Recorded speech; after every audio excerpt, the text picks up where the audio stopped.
After graduation, Charlie worked for a missile company in San Diego just long enough to know that life as an engineer wasn't for him. In a matter of months, he moved to San Francisco, where he sold his car and textbooks and found a cheap place to live.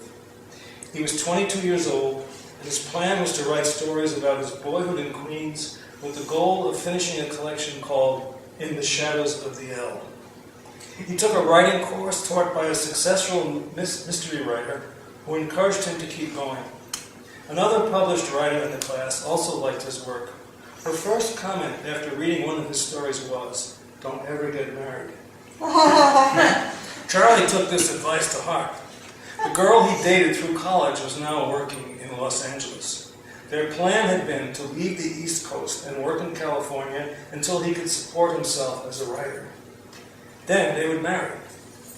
As soon as Charlie had a San Francisco address, Felicia wrote letters reminding Charlie of their agreement.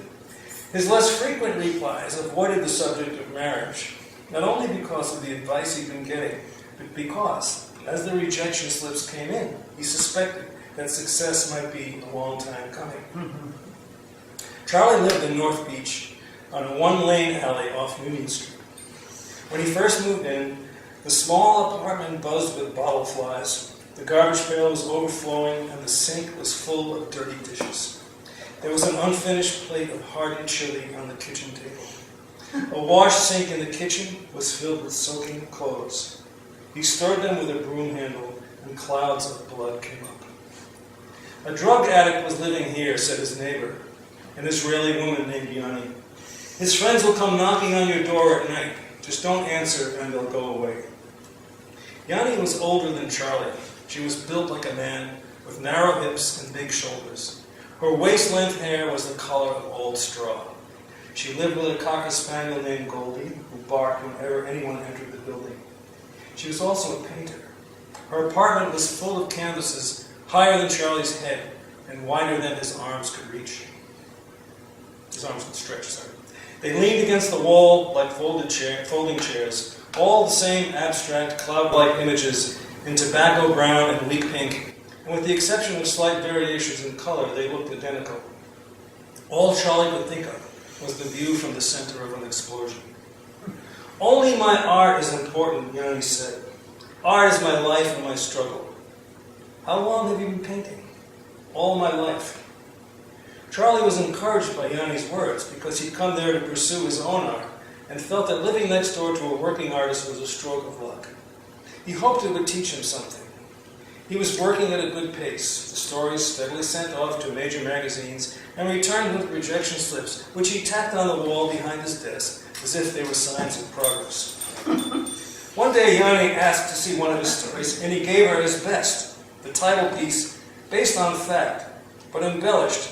A dental student enlists two friends to help perform an abortion on a girl who previously had sex with all three of them. After plying the girl and themselves with whiskey, and with two friends holding her hand, one of them surreptitiously rubbing her breasts, the student tries to perform the abortion with stolen instruments and an illustrated textbook. When the abortion goes wrong, he calls an ambulance and they abandon the girl. "These are disgusting people," Yanni said. "But people like this exist," Charlie argued. "Maybe they exist, but you haven't made art out of them." "Why not? What's art?" "Your writing is better than your subject. Fix that and you'll have art." Charlie didn't agree, but applied himself even more diligently to his work schedule. Every morning he woke to the sunlight streaming into his tiny bedroom. He dressed, zipped up his windbreaker, set his cap, and walked uphill to Coit Tower, taking pleasure from the sun which lit the different colored stucco buildings. He walked around the tower, observing the city from every direction. The glistening bays, the tankers and freighters with their static white wakes, Bay Bridge, Golden Bridge, sometimes nothing but fog, almost always the wind whipping up from below. He absorbed the energy from this experience and then made his way back home. There he had a breakfast of coffee and hot oatmeal and worked until late afternoon. He ate early dinners, mostly spaghetti, after which he went for walks to tire himself out. Down to Fisherman's Wharf, over to Chinatown, browsing in the City Lights bookstore. Occasionally, as Yanni predicted, someone would knock on his door looking to buy drugs. Charlie never answered, and people eventually stopped coming. He lived cheaply, and with his expenses nearly fixed, he could last for 3 months, longer if he sold some stories. One day he ran into Yanni in the hallway. She'd just returned from shopping.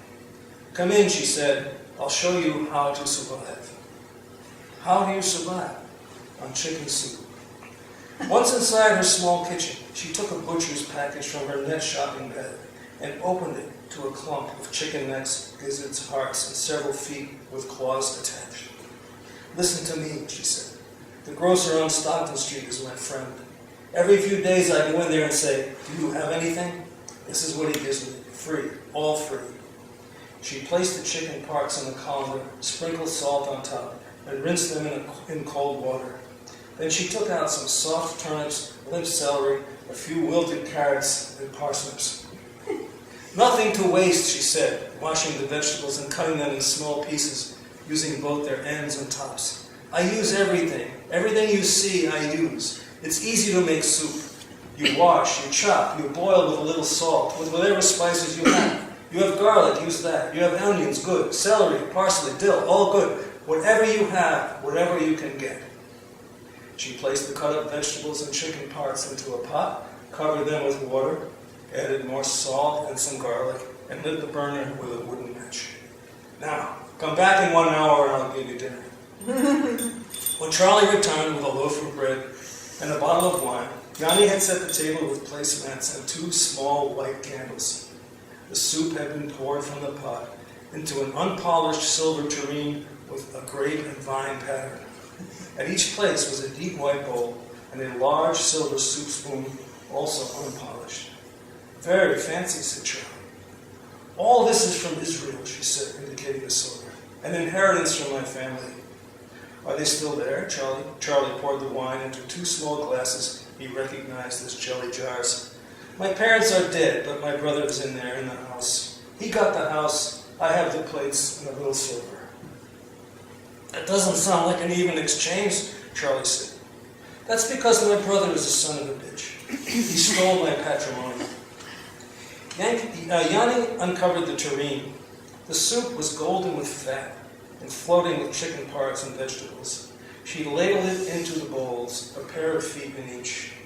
Charlie tried not to think about where the chickens had been walking. "People are stupid," she said, ladling up a chicken foot to demonstrate. "These are the best parts of the chicken, the healthiest, the most nourishing. Do you see what a rich golden soup they make? Do you see? This is how I survive. This is how I sacrifice for my art." Charlie slid his spoon down through the layer of fat and brought up soup and vegetables. The taste was thick and rank, and when he looked up, Yanni was tearing at one of the feet with her teeth. "Just pick it up with your hands," she said, gnawing into gristle. "The feet are a part of life. They have all the minerals. They will keep you alive. They will make your art strong." "Here's to strong art," Charlie said, picking up a foot and biting into it. Life settled into a pattern. Charlie worked in the daytime, Yanni at night. Lying in bed, Charlie heard her moving around. Often he heard murmuring noises, and one night when she was especially loud, he went into the hall and saw the shadows of her feet through the bottom of her door. She was pacing up and down and talking to herself. Then Goldie barked and Yanni opened the door, standing in a near blinding light from a bulb hanging behind her. "What is it?" Yanni asked. "Nothing. I just heard you, that's all." "Were you worried about me?" "I guess so." "That is very nice. Do you want to come in?" Charlie thanked her but went back to bed.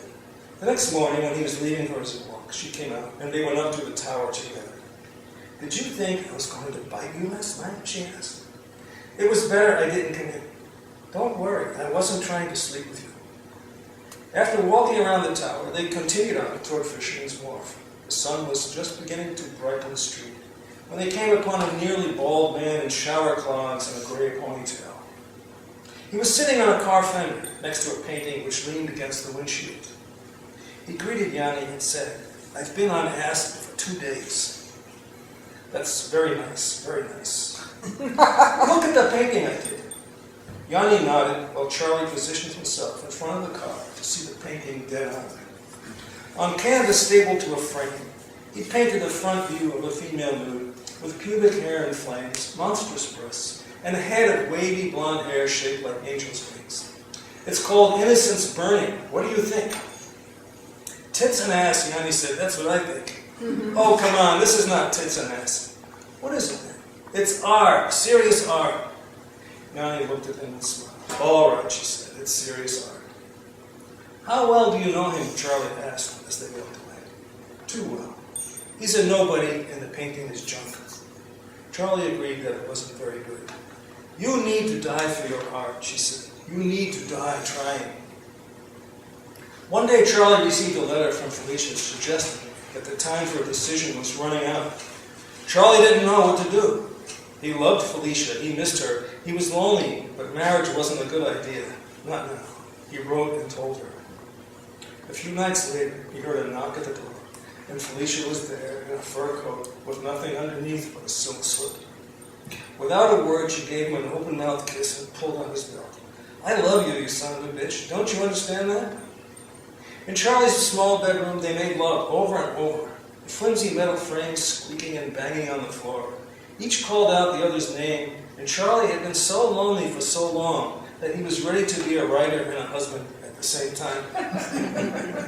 In the midst of their lovemaking, they heard Goldie's bark, then a loud and repeated banging on the bedroom wall from outside. Please have consideration for the other people who live here. Who's that? Asked Felicia. My neighbor, Charlie said. He dressed and went to the door. Yanni was there in her work clothes, hands on hips. Don't you know that you can hear everything that goes on here? I didn't mean to keep you awake. I don't believe you. How can you say that? Because I know what's going on. I don't understand you. I don't expect you to. She turned and went back inside, slamming the door behind her. That's my neighbor, Charlie said. She's a little crazy. In what way? She's always angry. I think she likes you. She's a lot older than I am. That doesn't matter. That was her jealousy showing. By now they were sitting cross-legged on the bed, eating the fancy cheese and crackers Felicia had brought. While brushing crumbs from the sheets, Charlie talked about the stories he was writing, his rejection slips, and Yanni. He told her about Yanni's comments about his abortion story, which Felicia had also written. That's one of your best stories. She thinks it's callow. She is crazy. She invited me over for chicken soup, Charlie said. And guess what was in it? Charlie described the soup. Chicken feet? The actual feet? The actual feet. She survives on what she gets for free, but the soup was perfectly good, Charlie added, thinking that he should also defend Yanni. And she ate the feet, not the leg part, but the part they walk on? Mm-hmm. We both did. We ate everything, and they didn't taste bad. Charlie told her about Yanni's loss of patrimony and the strange paintings that all looked alike. She must be twice my age, and she's been painting all her life and getting nowhere. Maybe that also explains the anger. The next morning, he and Felicia went out for breakfast and met Yanni coming up Union Street with Goldie. Yanni and Charlie said, I want to introduce you. Yanni lowered her head and walked past them, yanking Goldie, who tried to sniff at Charlie and Felicia. What is it? Charlie asked. What is it? He repeated. She continued on, bent to the uphill climb, her waist-length hair covering her back like a curtain. What did I tell you? Felicia said. She likes you. No, said Charlie. It's something else. What else can it be? I think she heard us talking about the soup. She's still a little crazy and lonely too, you can see that. She believes you should die for art. You should die trying. Maybe that's all she has. Charlie stopped and turned. Felicia was young and radiant, with short, messy hair and hoop earrings. She loved him, and she was ready for marriage and a family. He looked uphill as Yanni and Goldie turned into the alley. She would die for her art in some tiny apartment, with handouts from the butcher and stacks of paintings that all looked the same. And what would he do? Hold out as long as he could. Felicia went away, and a month later, Charlie was out of money, having failed to sell one story, or even to place one in a non-paying literary magazine. He told Felicia that marriage wasn't possible at this point, borrowed plane fare for the trip back east, and packed his things in a pair of suitcases. On his way out of the building, he knocked on Yanni's door. In the month since Felicia's visit, he hadn't seen her once, either in the building or on the street. She'd been avoiding him. There was no answer. He knocked again, calling her name. "There's no Yanni here," she said. "I'm leaving. I'm moving out. I want to say goodbye. I don't want to talk to you." "Why not? What did I do?" "Go to hell," she said. "Get out of here and go to hell." That's the end of that. Nice story.